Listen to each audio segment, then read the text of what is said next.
Hi friends, welcome back to my channel. ಇವತ್ತಿನ ವಿಡಿಯೋದಲ್ಲಿ ಗರ್ಭಿಣಿ ಸ್ತ್ರೀಯರಿಗೆ ಹೇಗೆ ತಮ್ಮನ್ನು ತಾವು ಬೇಸಿಗೆಯಲ್ಲಿ ನೋಡ್ಕೋಬೇಕು. ಈ ಸಮ್ಮರ್ ಸೀಸನ್ ಅಂತೂ ಬಂದ್ಬಿಡ್ತು ಅಂತಂದರೆ ಹೆಣ್ಮಕ್ಳಿಗಾಗುವಂಥ ಮೇನ್ ಪ್ರಾಬ್ಲಮ್ ಏನು ಗೊತ್ತಾ?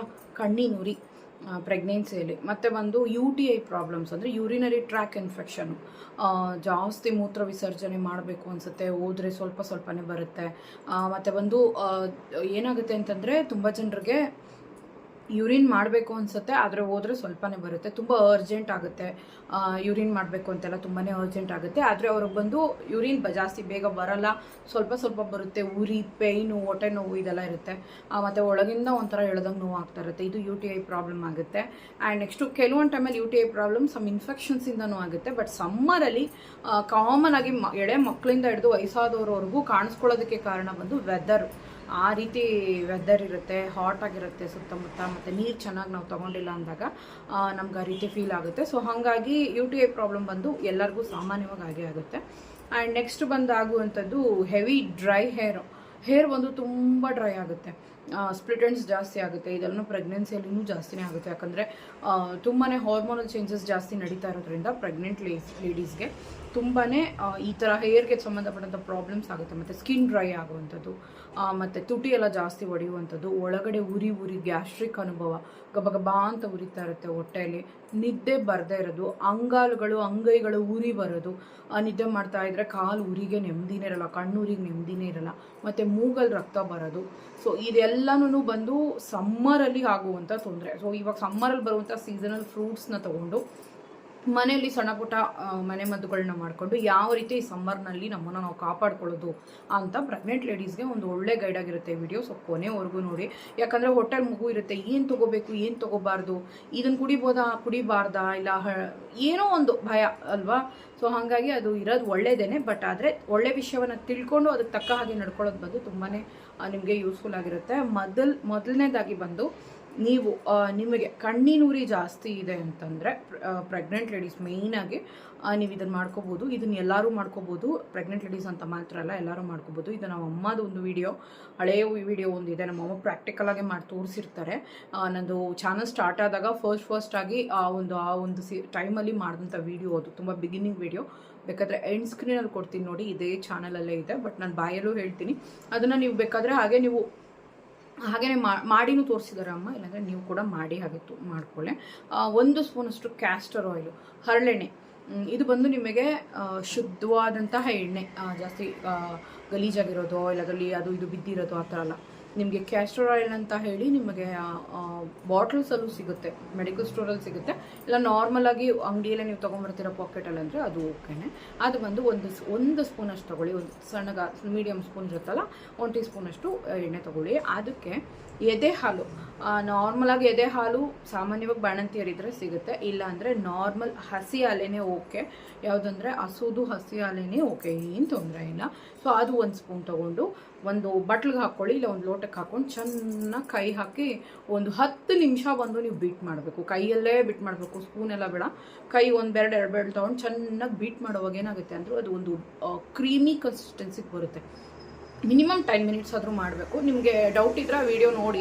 ಸೊ ಅದನ್ನು ಚೆನ್ನಾಗಿ ಬೀಟ್ ಮಾಡಿಬಿಟ್ಟು ಆ ಒಂದು ಮಿಶ್ರಣ ಏನಿದೆ ಅದಕ್ಕೆ ₹1 ಕಾಯಿನ್ ಎಷ್ಟಿರುತ್ತೆ ಆ ಥರ ಅಗ್ಲಿಕ್ಕೆ ಕಾಟನ್ನ ತಗೊಳ್ಳಿ.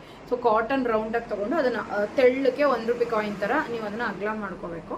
ಅದನ್ನು ತೆಗೆದು ಆ ಎಣ್ಣೆಯಲ್ಲಿ ಡಿಪ್ ಮಾಡಿಬಿಟ್ಟು ನಿಮಗೆ ಟೈಮ್ ಇದ್ದಾಗ, ಮಾರ್ನಿಂಗ್ ಟೈಮು ಇಲ್ಲ ನೈಟು, ಇಲ್ಲ ನನಗೆ ಆಫ್ಟರ್ನೂನಲ್ಲಿ ಬಂದು ಫ್ರೀಯಾಗಿರ್ತೀನಿ, ಕೆಲಸ ಎಲ್ಲ ಮುಗ್ದಿರುತ್ತೆ, ಆರಾಮಾಗಿ ಮಲಗಿರ್ತೀನಿ, ಆ ಟೈಮಲ್ಲಿ ನಾನು ಮಾಡ್ಕೊಳ್ಬೋದು ಅಂದರೆ ಖಂಡಿತವಾಗ್ಲೂ ಮಾಡ್ಕೊಳ್ಳಿ.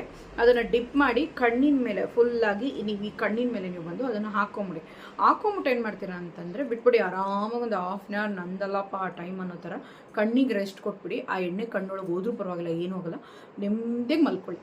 ಒಂದು ಬಟ್ಟೆ ತೊಗೊಳ್ಳಿ, ಏನಾದರೂ ಒಂದು ವೇಳೆ ಈ ಕಡೆ ಸೋರ್ಕೊಂಡ್ರೆ ಒರೆಸ್ಕೊಳ್ಳಿ, ಇಲ್ಲ ಅದನ್ನು ತೆಗೆದು ಹಾಗೇ ಹತ್ತಿ ಮೇಲೆ ಹಾಕ್ಕೊಳ್ಳಿ. ಸೊ ಒಂದು ½ an hour, ಮಿನಿಮಮ್ 1 hour ಬಿಟ್ಟರು ತುಂಬಾ ಒಳ್ಳೆಯದು. ಇದು ನಿಮಗೆ ಕಣ್ಣಿಗೆ ತಂಪು, ಜೊತೆಗೆ ನರ್ವಸ್ನೆಲ್ಲನೂ ಹಾಗೇ ರಿಲ್ಯಾಕ್ಸೇಷನ್ ಕೊಡುತ್ತೆ. ಮತ್ತು ನಿಮ್ಮ ಕಣ್ಣು ಬಂದು ತುಂಬಾ ರಿಲ್ಯಾಕ್ಸ್ ಆಗೋದ್ರಿಂದ ಕಣ್ಣಿನ ದೃಷ್ಟಿ ತುಂಬ ಚೆನ್ನಾಗಿರುತ್ತೆ.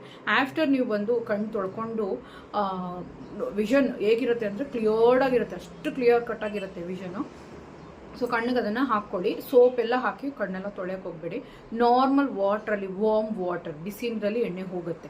ಸೊ ಬಿಸಿ ನೀರಲ್ಲಿ ನೀಟಾಗಿ ಈ ರೀತಿ ಒರೆಸ್ಕೊಳ್ಳಿ. ಇಲ್ಲಾಂದರೆ ನಾರ್ಮಲ್ ವಾಟ್ರಲ್ಲೇ ವಾಶ್ ಮಾಡಿಕೊಂಡು ನಿಮಗೆ ನನಗೆ ಇಲ್ಲೆಲ್ಲ ಒಂಥರ ಆಗ್ತಿದೆ, ನಂಗೆ ಸೋಪ್ ಹಾಕೋಬೋದು ಅಂದರೆ ಲೈಟಾಗಿ ತೊಗೊಂಡು ಎಣ್ಣೆ ಮೇಲೆ ಮಾತ್ರ ತೊಗೊಳ್ಳಿ. ಕಣ್ಣೊಳಗೆ ಒಂಥರ ಏನೋ ನಿಮಗೆ ಅನ್ಕಂಫರ್ಟಬಲ್ ಫೀಲ್ ಇದ್ದರೆ ಲೈಟಾಗಿ ಕಣ್ಣನ್ನು ಬಂದು ನೀವು ಹಾಗೆ ಬಿಟ್ಟರು ಒಳ್ಳೆಯದೇ. ನಾರ್ಮಲ್ ಒಂದು ಲೋಟದಲ್ಲಿ ಫುಲ್ಲು ನೀರು ತೊಗೊಂಡು ಕಣ್ಣನ್ನು ಡಿಪ್ ಮಾಡಿ ಕಣ್ಣನ್ನು ಬಿಟ್ಟು ತೆಗೆದಾಗ, ಲೋಟದಲ್ಲಿ ಈ ಥರ ಬಿಟ್ಟು ತೆಗೆದಾಗ ಅದು ಏನಾಗುತ್ತೆ ಅಂದರೆ ನಿಮಗೆ ಅದು ಎಣ್ಣೆ ಎಲ್ಲನೂ ಲೋಟದಲ್ಲಿ ಬಂದ್ಬಿಡುತ್ತೆ. ಸೊ ಇವಾಗ ಏನಾಗುತ್ತೆ ನಿಮಗೆ ಬಿಗ್ ಬೆನಿಫಿಟ್ ಬಂದು ಇದರಿಂದ ಉಷ್ಣ ಕಮ್ಮಿ ಆಗುತ್ತೆ, ರಿಲ್ಯಾಕ್ಸೇಷನ್ ಸಿಗುತ್ತೆ, ರಾತ್ರಿಗೆ ತುಂಬ ಚೆನ್ನಾಗಿ ನಿದ್ದೆ ಬರುತ್ತೆ. ಇದನ್ನು ದಿನ ಮಾಡ್ಬೋದು, ಯಾವಾಗ ಬೇಕಾದರೂ ಮಾಡ್ಬೋದು, ಒಳ್ಳೇದಿದು. ಕಣ್ಣು ವಿಷನ್ ಅಷ್ಟು ಚೆನ್ನಾಗಿರುತ್ತೆ ನಿಮಗೆ. ಇದನ್ನು ಕಣ್ಣಿನ ತೊಂದರೆಗೆ ಮಾಡ್ಕೊಳ್ಳಿ. ಇದರಿಂದ ಆಲ್ಮೋಸ್ಟ್ ಈ ಪೇಯ್ನು, ಇಲ್ಲಿರೋ ಬರೋ ಪೇಯ್ನ್ ಎಲ್ಲನೂ ಹಾಗೇ ಕಮ್ಮಿ ಆಗುತ್ತೆ. ಎರಡನೇದು ಬಂದು UTI ಪ್ರಾಬ್ಲಮ್ಗೆ ಮೇಯ್ನ್ ಬಿಸಿನೀರೇ ಹೇಳೋದು ನಾನು. ಈಗ ನನಗೆ ಸ್ವಂತ ಅನುಭವ ಬಂದು ಆ ರೀತಿ ಏನಾದರೂ ನನಗೆ ಆ ಥರ ಉರಿಮೂತ್ರದ ಸಮಸ್ಯೆ ಆಯಿತು ಅಂದರೆ ಮೇಯ್ನಾಗಿ ನಾನು ಹಾಸ್ಪಿಟ್ಲಿಗೆಲ್ಲ ಹೋಗಲ್ಲ. 1 ಲೋಟ ಬಿಸಿನೀರು, ಸ್ವಲ್ಪ ಚೆನ್ನಾಗಿ ಬಿಸಿನೀರು, ಚೆನ್ನಾಗಿ ಕುಡಿಯೋಂಗೂ ಇರಬೇಕು, ತುಂಬ ಊದ್ಕೊಂಡು ಕಾಫಿ ಥರ ಅಲ್ಲ, ಚೆನ್ನಾಗಿ ಕುಡಿಯೋ ಥರ ಬಿಸಿಯಾಗಿ 1 ಲೋಟ ಕುಡಿದ್ಬಿಡ್ತೀನಿ. ವಿತಿನ್ ಹಾಫ್ ಆನ್ ಅವರ್ಗೆ ಅರ್ಧ ಭಾಗ ಕಮ್ಮಿ ಆಗುತ್ತೆ. ಇನ್ನೊಂದು ಸ್ವಲ್ಪ ಹೊತ್ತು ಬಿಟ್ಟು ಒಂದು ಲೋಟ ಬಿಸಿನೀರು ಕುಡಿತೀನಿ. ಅವತ್ತಿನ ದಿವಸಕ್ಕೆ ಸರೋಗ್ಬಿಡುತ್ತೆ ನನಗೆ, ಆಲ್ಮೋಸ್ಟ್ ರಿಲೀಫ್ ಸಖತ್ತಾಗಿ ಸಿಗುತ್ತೆ. ಸೊ ಇದು ನನಗೆ ವರ್ಕೌಟ್ ಆಗುತ್ತೆ, ನೀವು ಮಾಡಿ ನಿಮಗೂ ವರ್ಕೌಟ್ ಆಗುತ್ತೆ. ಇದು ಮಾಡಿದ್ಮೇಲೆ ಇನ್ನೂ ಏನು ಮಾಡ್ಬೋದು ಅಂದರೆ ಮಜ್ಜಿಗೆ ಕುಡಿಬೋದು. ತೆಳ್ಳಗೆ ಮಜ್ಜಿಗೆ ಮಾಡ್ಕೊಂಡು ಕುಡೀರಿ. ನಿಂಬೆ ಹಣ್ಣಿನ ಜ್ಯೂಸ್ ಮಾಡ್ಕೊಂಡು ಕುಡೀರಿ, ಜಾಸ್ತಿ ಸಕ್ಕರೆ ಹಾಕ್ಕೊಳ್ದೆ ನಿಂಬೆ ಹಣ್ಣಿನ ಜ್ಯೂಸ್ ಮಾಡ್ಕೊಂಡು ಕುಡೀರಿ. ವೈಟಮಿನ್ ಸಿ ರಿಚ್ ಫ್ರೂಟ್ಸ್ ಏನಿರುತ್ತೆ, ಕಲ್ಲಂಗಡಿ, ಪೊಮಾಗ್ರನೇಟ್ ಜ್ಯೂಸಸ್ ಎಲ್ಲ ತೊಗೋಬೋದು, ಎಳ್ನೀರೆಲ್ಲ ತೊಗೋಬೋದು. ಬಟ್ ಇದಕ್ಕಿಂತ ಮೊದಲು ಬಿಸಿನೀರು ಚೆನ್ನಾಗಿ ವರ್ಕ್ ಆಗುತ್ತೆ. ಬಿಸಿನೀರು ಕುಡಿದ್ಮೇಲೆ ಇದನ್ನೆಲ್ಲ ನೀವು ತೊಗೋಬೋದು ಆರಾಮಾಗಿ. ಸೊ ಇದರಿಂದ ಆಲ್ಮೋಸ್ಟ್ ಕಮ್ಮಿ ಆಗುತ್ತೆ. ಹೊಕ್ಕಳಿಗೆ ಹರಳೆಣ್ಣೆ ಹಾಕೋದು ತುಂಬ ಒಳ್ಳೆಯದು. ಪ್ರೆಗ್ನೆನ್ಸಿಲಿ ಹೀಟ್ ಬಂದು ನಮಗೆ ಕಮ್ಮಿ ಮಾಡುತ್ತೆ. ಉಷ್ಣಾಂಶ ಕಮ್ಮಿ ಆಗಬೇಕಂದ್ರೆ ಹೊಕ್ಕಳಿಗೆ ಆಗಾಗ ಹರಳೆಣ್ಣೆ ಮಸಾಜ್ ತುಂಬ ಮುಖ್ಯ. ಏನಿಲ್ಲ, ಜಾಸ್ತಿ ಹಾಕೋಕೆ ಹೋಗ್ಬೇಡಿ. ನಿಮ್ಮ ಹೊಕ್ಕಳು ದೊಡ್ಡದಾಗಿರಲಿ ಸಣ್ಣದಾಗಿರಲಿ ತುಂಬ ಎಲ್ಲ ಹಾಕೋಕೆ ಹೋಗ್ಬೇಡಿ. ಜಸ್ಟ್ ಒಂದು ಫ್ಯೂ ಡ್ರಾಪ್ಸ್, ಒಂದು 6 ಡ್ರಾಪ್ಸ್ ಹಾಕಿ ಸಾಕು. ನಿಮಗೆ 6 ಡ್ರಾಪ್ಸ್ ಹಾಕ್ಕೊಂಡು ಒಂದು ಸ್ವಲ್ಪ ಹೊತ್ತು ಬಿಟ್ಟು ಅದು ಒಳಗಡೆ ಊರೋದಕ್ಕೆ ಬಿಟ್ಟು ಒಂದು ಅರ್ಧ ಗಂಟೆ ಬಿಟ್ಟು ಆ ಎಣ್ಣೆ ಮತ್ತೆ ತೆಗೆದು ನೀವು ವಾಪಸ್ ಬಿಸಾಕಬೇಕು ಅನ್ನೋದೇನು. ಸೊ ಸ್ವಲ್ಪ ಹೊತ್ತು ಬಿಟ್ಟು ಆ ಎಣ್ಣೆ ಎಲ್ಲ ಚೆನ್ನಾಗಿ ಊರಿದ್ಮೇಲೆ ಹೊಕ್ಕಳಲ್ಲಿ ಆ ಎಣ್ಣೆನ ಚೆನ್ನಾಗಿ ಮಸಾಜ್ ಕೊಡಿ. ಸೊ ಎಣ್ಣೆ ಎಲ್ಲ ಬಂದು ಹೊಕ್ಕಳೊಳಗಡೆ ಹೋಗ್ಬಿಡುತ್ತಾ, ಹೊಟ್ಟೆ ಒಳಗಡೆ ಹೋಗ್ಬಿಡುತ್ತಾ ಅಂದರೆ ಹಂಗಲ್ಲ. ಅಲ್ಲಿರೋ ನರ್ವಸ್ ನಮಗೆ ಒಂದೊಂದು ಕಡೆನೂ ಒಂದೊಂದು ಪಾಯಿಂಟ್ ಇರುತ್ತೆ. ಕಾಲ ಹತ್ರ ಒಂದು ಪಾಯಿಂಟ್, ಕಿವಿ ಹತ್ರ ಒಂದು ಪಾಯಿಂಟು, ನಮ್ಮ ಬಾಡಿಯಲ್ಲಿ ನರ್ವ್ಗಳಿಗೆ ಎಷ್ಟೋ ನೋವುಗಳಿಗೆ ಪಾಯಿಂಟ್ ಇದೆ. ಸೊ ಈಗ ನಮಗೆ ಉದಾಹರಣೆಗೆ ಸೈನಸ್ ಪ್ರಾಬ್ಲಮ್ಗೆ ಇಲ್ಲಿ ಪಾಯಿಂಟ್ ಇರುತ್ತೆ, ಮತ್ತು ಇಲ್ಲಿ ಪಾಯಿಂಟ್ ಇರುತ್ತೆ. ನಾವು ಈ ರೀತಿ ಹಿಂಗೆ ಮಾಡಿ ಹಿಂಗೆಲ್ಲ ಮಸಾಜ್ ಕೊಟ್ಟರೆ ಇಲ್ಲೆಲ್ಲ ರಿಲ್ಯಾಕ್ಸೇಷನ್ ಆಗಿ ಸೈನಸ್ ಪ್ರಾಬ್ಲಮ್ ಕಮ್ಮಿ ಆಗುತ್ತೆ ಅಂತಾರೆ. ಅದೇ ಥರನೇ ಹೊಕ್ಕಳ ಹತ್ರನೂ ನರ್ವಸ್ ಇರುತ್ತೆ, ಉಷ್ಣಕ್ಕೆ ಸಂಬಂಧಪಟ್ಟದ್ದು, ಅದು ಬಂದು ರಿಲ್ಯಾಕ್ಸ್ ಆಗುತ್ತೆ. ಸೊ ಅದಕ್ಕೆ ಹೊಕ್ಕಳಿಗೆ ಮೇಲೆ ಎಣ್ಣೆ ಹಾಕಿದ ತಕ್ಷಣವೇ ಒಂಥರ ಹೊಟ್ಟೆ ನೋವು ಕಮ್ಮಿ ಆಯಿತು, ರಿಲ್ಯಾಕ್ಸ್ ಆಯಿತು ಅಂತ ಹೇಳೋದು. ಸೊ ಹೊಟ್ಟೆಗೆಲ್ಲ ಮಸಾಜ್ ಕೊಡಿ, ಉರಿ ಮೂತ್ರ ಕಮ್ಮಿ ಆಗುತ್ತೆ, ಆಲ್ಮೋಸ್ಟ್ ಬಾಡಿ ಹೀಟ್ ಕೂಡ ಕಡಿಮೆ ಆಗುತ್ತೆ.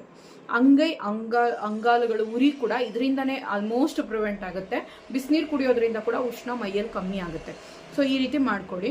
ಮತ್ತು ತಪ್ಪದೆ ಅಟ್ಲೀಸ್ಟ್ ಒಂದು 5 ದಿವಸಕ್ಕೊಂದ್ಸಲಿನೋ ಇಲ್ಲ 3 ದಿವಸಕ್ಕೊಂದ್ಸಲಿನೋ ಎಣ್ಣೆ ಸ್ನಾನ ಮಾಡ್ಕೊಳ್ಳಿ.